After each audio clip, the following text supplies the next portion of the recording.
Oi, gente! Já estamos por aqui hoje, dia 23 de dezembro.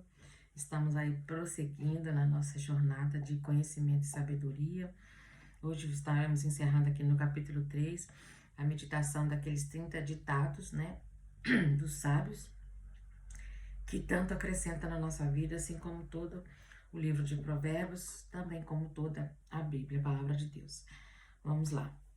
Diz assim: o versículo 1 do capítulo 23 do livro de Provérbios. Quando te assentas para uma refeição com alguma autoridade, presta atenção em quem está diante de ti. O 2 diz, é a continuação: põe uma faca à tua própria garganta se tiveres com grande apetite. Aqui, não está propriamente dizendo sobre o comer muito, né? O grande apetite. Lógico que temos que ter cuidado, né? Podemos até citar aqui ter um pouco de educação, não é? Não ir com ganância, com usura em relação ao alimento, porque você se assentar com alguma uma autoridade, com certeza haverá fartura de um tudo naquela mesa. Mas propriamente está dizendo sobre o ter cuidado com a ganância, observe bem a companhia, na companhia de que você vai estar, a que conclusões e que alianças você vai fazer com essa autoridade. Tenha muito cuidado, não se venda, não se corrompa, não vá com muita sede ao pote, não é com olho grande, podemos dizer assim, né? Não vá dessa forma, pensando que só haverá vantagens. Tenha muito cuidado, tenha muita prudência. O 3 diz: não cobice todas as iguarias que te são oferecidas, porquanto podem ser enganosas. Tenha cuidado, muita prudência com não só iguarias, mas tudo aquilo que te é oferecido, pelas oportunidades que te são oferecidas. Tenha cuidado, seja prudente, analise, pese os riscos, né, os benefícios, o que é contra, o que é a favor, não é? O que pode dar errado. Planeie, pondere, tenha cuidado, tenha prudência. O 4 diz assim: olha que interessante esse versículo, versículo 4. Não chegues à exaustão na tentativa de conquistar a riqueza. Tem bom senso. Não precisa nem comentar muito, né? Tenha cuidado aí. A pessoa que vai trabalhando, busca só, né? Deixa de viver, deixa de aproveitar a família, principalmente, né? De aproveitar a vida, simplesmente aí na tentativa de adquirir, de conquistar, de ajuntar, né? Tenha bom senso, porque senão você chega à exaustão e chegar ao nível de exaustão, você pode até ter conquistado tudo aquilo que você almejou, mas não terá prazer, não terá saúde, não terá condição para poder usufruir. E aí? Para poder desfrutar. Então, tenha bom senso.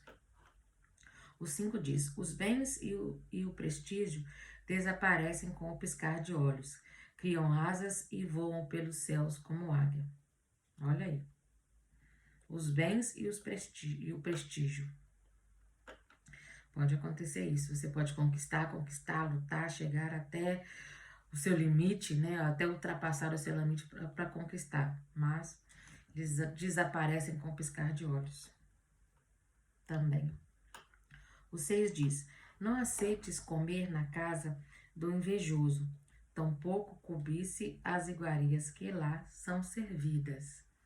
Muita atenção às suas companhias, com quem você anda sentando, você anda se assentando à mesa, quem assenta a sua mesa, com quem faz parte do seu convívio, não é? Tenha muito cuidado, muita atenção. Você com ele e as suas atitudes também. Porquanto o miserável só pensa nos gastos. Ele diz: come e bebe, entretanto, não fala com sinceridade. Manda você aproveitar, né? Porque se você come na casa do invejoso, né? E vai cobiçar tudo que tem lá, ele vai mandar você comer, vai aproveitar, mas tá falando com falsidade, com mentira, com engano. No fundo, ele está te observando, né? Come à vontade, fica à vontade, mas é só para ver até onde, digamos assim, vai a sua falta de educação, a sua falta de discrição, né? A sua insensatez. Tenha muito cuidado, muita prudência. O 8 diz: vomitarás o bocado que comeste e desperdiçarás a tua cordialidade. Esse é o que é ainda a continuação, né? Do versículo 6, né? A continuidade do 7, o 8 é a continuidade. O 9 diz: não vale a pena conversar com o insensato, pois ele despreza a sabedoria que é nas tuas palavras. Realmente, na maioria das vezes, é perca de tempo mesmo, porque quando você vai conversar com uma pessoa e a pessoa rejeita ou coloca aquela barreira, aquele muro entre aquilo que você está aconselhando, né, para aquilo que você está ensinando, está falando, então é mesmo perca de tempo que você está falando. Quando a pessoa cria uma barreira, não é, coloca ali um muro e rejeita mesmo, toma a decisão de rejeitar os ensinamentos, os mandamentos, né, os conselhos, é mesmo perca de tempo, é o que está dizendo aqui. Pois ele despreza, né, as nossas palavras. O 10 diz: não mude os antigos marcos divisórios da propriedade, nem invada as terras do órfão. Porquanto o Redentor dos direitos dos órfãos é poderoso e se colocará contra ti por causa deles. Presta bem atenção. Como já foi falado aqui, o Senhor tem um apreço tamanho pelo pobre, pelo necessitado, pelo órfão, né? Pelas viúvas, pelo injustiçado. Ele tem um cuidado muito grande. Ele não tem preferência, mas ele tem um cuidado, um olhar de amor, né? E ele zela e ele faz justiça a esses pobres, necessitados, desamparados, né? Porque o próprio Deus não desampara ninguém. E se um órfão, uma viúva, né, está desamparado, o próprio Senhor se encarrega de o amparar e de cuidar deles. Esse é o nosso Deus maravilhoso, nosso Deus de amor. Então, tenha cuidado. Se você quiser ir aldrabar, né, calotear, né, o pobre, o órfão, né, tenha muito cuidado, porque o próprio Senhor é que vai vir contra a sua vida. O 12 diz: submete teu coração à disciplina e inclina teus ouvidos à palavra de sabedoria. Tá vendo? Sujeite ao ensinamento, à obediência, ao aprendizado, ao conhecimento, ao mandamento do Senhor. Sujeite-se a isso, porque ele é vida, ele é bênção, ele é resposta, ele é proteção, ele é socorro, ele é livramento. Tudo isso acarreta sobre as nossas vidas. Quando nós damos ouvido, nós nos submetemos o nosso coração à disciplina e damos ouvido, né, atenção, obediência, observância à palavra de sabedoria, que é a palavra de Deus, as Sagradas Escrituras. O 13 diz: não hesites em disciplinar a criança, ainda que precises corrigi-la com a vara, ela não morrerá. Uau! E olha, mais uma vez falando sobre o ensinamento da criança, porque é fato e é tão claro, né? Uma criança precisa ser ensinada a ser corrigida. Por quê? Porque quando ela se tornar um adulto,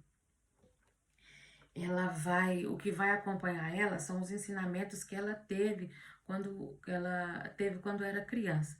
Se ela não teve ensinamento, se ela não teve ensinamento, quando ela chegar numa fase adulta, muitas coisas, ou aquilo que ela não aprendeu, ela vai ter que aprender sozinha. E vai aprender de forma errada e fora do tempo.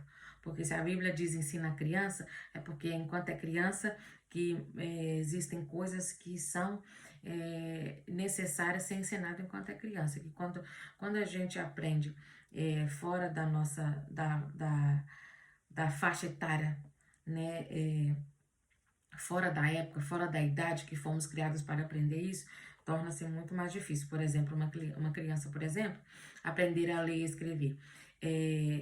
Vou dar esse exemplo bem simples, né? Aprender a ler e escrever, por exemplo. Você aprende quando é criança. É a melhor fase, é a data correta para se ensinar a ler e escrever, ainda quando é pequenino.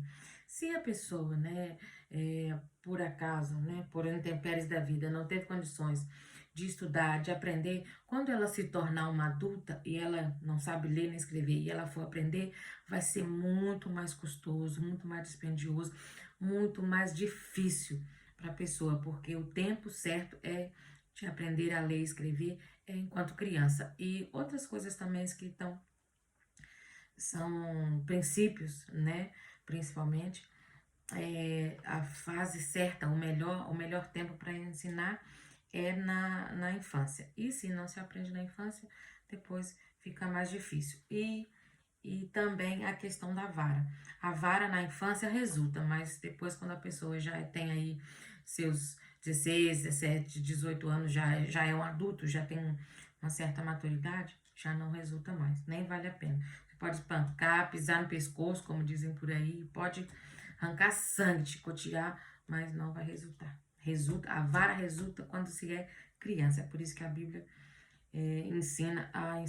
nos manda, né? Ensinar a criança, corrigir quando é criança. Porque a vara, com a vara também, porque ela não morrerá. Ao contrário, lhe trará a vida. O 14 diz: castiga tu mesmo com a vara e assim a livrarás. Castiga a tu mesmo com a vara, tá falando da criança ainda, com a vara e assim a livrarás do Seol, a livrarás da morte, a livrarás do inferno. É o que a palavra está ensinando. O 15 diz: filho meu, se o teu coração agir com sabedoria, o meu coração se alegrará. Como é bom saber que nós estamos aqui nessa jornada de conhecimento e sabedoria. E o Senhor, Ele se alegra com a nossa atitude, com a minha e com a sua postura de ouvir, de ler, de meditar a palavra do Senhor, de buscar conhecimento, entendimento, de buscar a sabedoria. Como eu fico grata e também me alegra saber que eu estou alegrando o coração do Deus vivo, do meu Senhor, né? Porque estou aqui buscando, adquirindo, né? Procurando sabedoria. E estou buscando para viver, né, uma vida sábia. O 16 diz assim: grande será o meu regozijo quando os teus lábios se expressarem com retidão. Olha aí, os lábios que proferem palavras, se expressam, né, proferem palavras de retidão, de verdade, de sinceridade, de vida, de ânimo, né, de encorajamento, né, o Senhor também se alegra. Mas da mesma forma, quando nós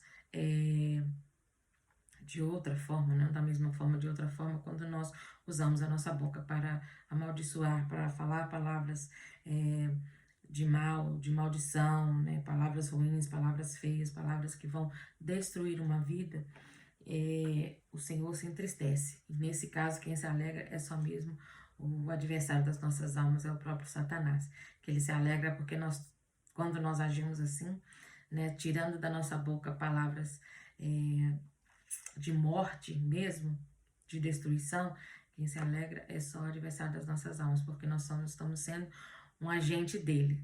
Essa é a verdade, é o que a palavra nos ensina. Infelizmente, tem muitas pessoas que aí decidem, né, optam por ser um agente de Satanás. Eu não, eu decidi ser, eu escolhi ser um agente do Senhor, um agente de vida, alguém que profere palavras de vida e que alegra o coração do meu Senhor, o coração do meu Deus.